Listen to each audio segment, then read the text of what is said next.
Orbit Storage. Orbit Storage Part 4. I am Abe Zucca.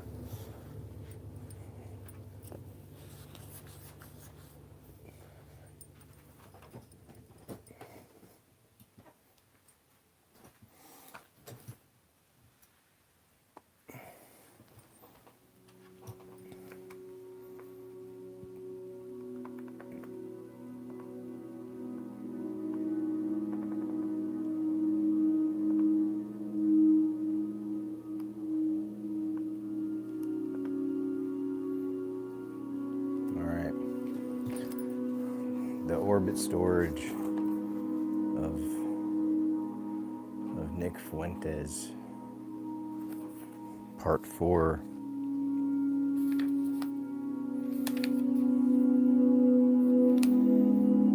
The lettered vandal, constraint, excess, and the anarchic craft of the sign. Awkward grammar appalls a craftsman. A law as harsh as fatwa bans all paragraphs that lack an A. Abracadabra. Constraint is not the enemy of invention, but its accelerant.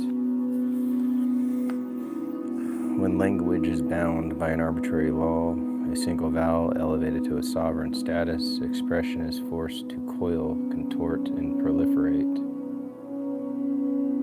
The craftsman recoils from awkwardness, yet the vandal understands the awkward grammar is a productive scandal. What appalls the guild galvanizes the heretic.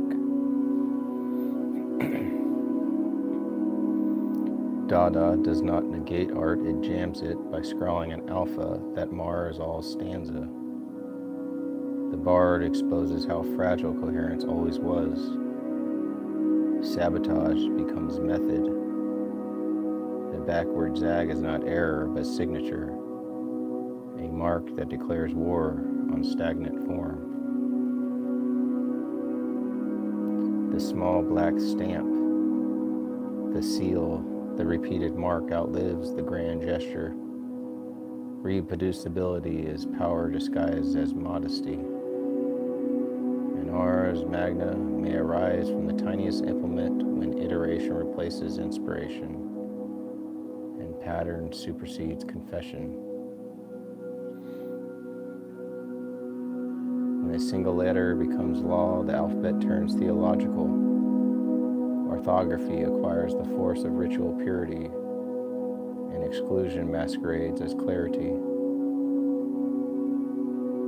To ban paragraphs lacking an A is to reveal that meaning has always been policed by form before content is even considered. Abundance performs authority. Feasts, baths, garlands, lamps, and perfumes choreograph obedience through saturation rather than command. The court is an acoustic chamber of indulgence, where claps summon servants and pleasure becomes a logistical exercise. Eating is grammatical act. Lists of dishes accumulate like clauses, piling flavor upon flavor until appetite itself becomes a sentence without punctuation. Refusal, balking at ham, selecting one delicacy over another, is the only surviving grammar of choice within excess. Thanks for subscribing. Music reveals that letters were always latent rhythms. Seat, jazz, cantata, sardana, and rap are dialects of breath disciplined into form. The dominance of A flats and A sharps exposes harmony as constraints in disguise, a sonic version of the vowel law.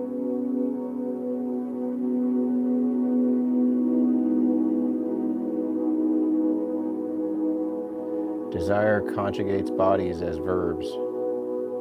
Grasping, spanking, unclasping. These are the syntax. Pornography here is not transgression but inventory, a catalog of gestures permitted by the same alphabetic tyranny governing speech. Drugs function as punctuation marks. Hash, ganja. Smack interrupt linear sense, inserting ellipses where consciousness once flowed. The nap that follows excess is temporary erasure, a blackout stanza where the body edits the mind. Dreams are uncontrolled anagrams. Phantasmata recombine the sanctioned alphabet into monstrous avatars that snarl at the remains of others. Magic arises when language forgets its own rules.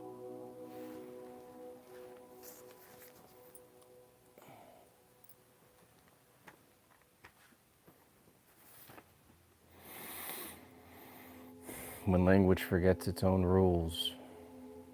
When language forgets its own rules.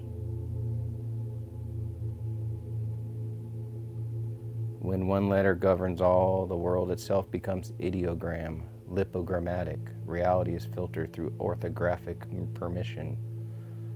The final lesson of the letter vandal is this: meaning does not survive by purity, but by adaptability. What endures is not correctness, but the capacity to keep recombining under absurd laws. What endures is not correctness, but the capacity to keep recombining under absurd laws.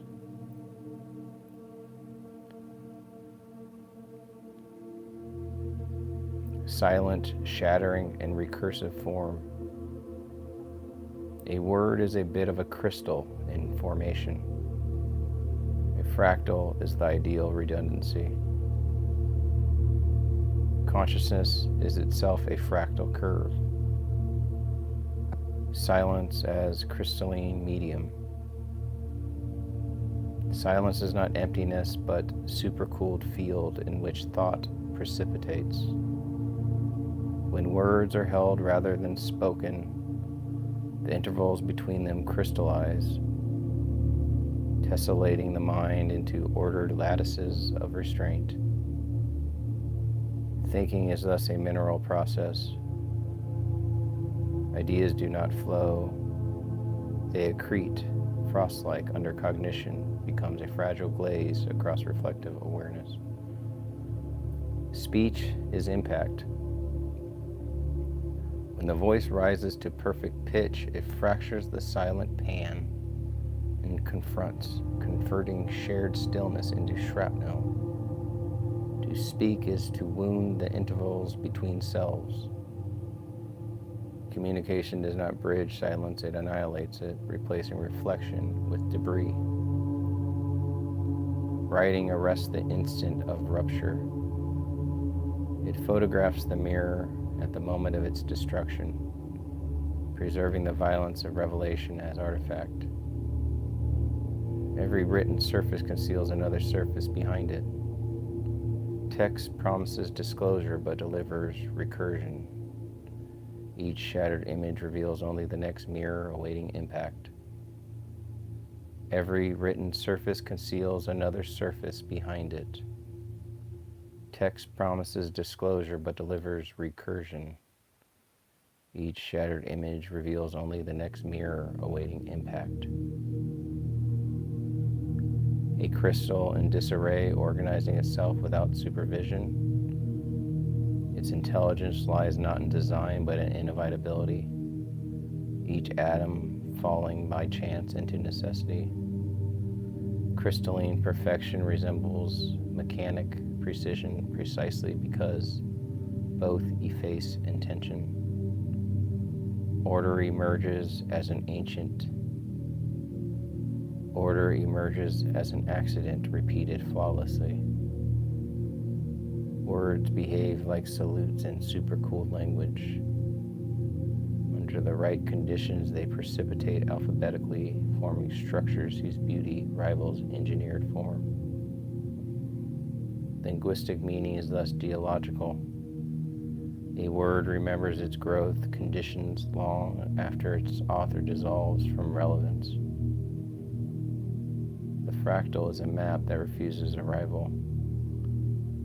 It charts fragmentation without offering destination, enclosing space with denying traversals. To To follow a fractal path is to learn that return and departure are the same gesture performed at different scales. Length is not intrinsic but conditional. Coastlines elongate as rules shrink, revealing that form depends upon patience of inquiry. Exploration ends not because the universe is finite, but because attention is.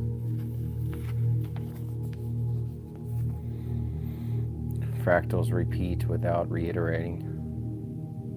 Each restatement digresses while remaining faithful, producing novelty through obsession.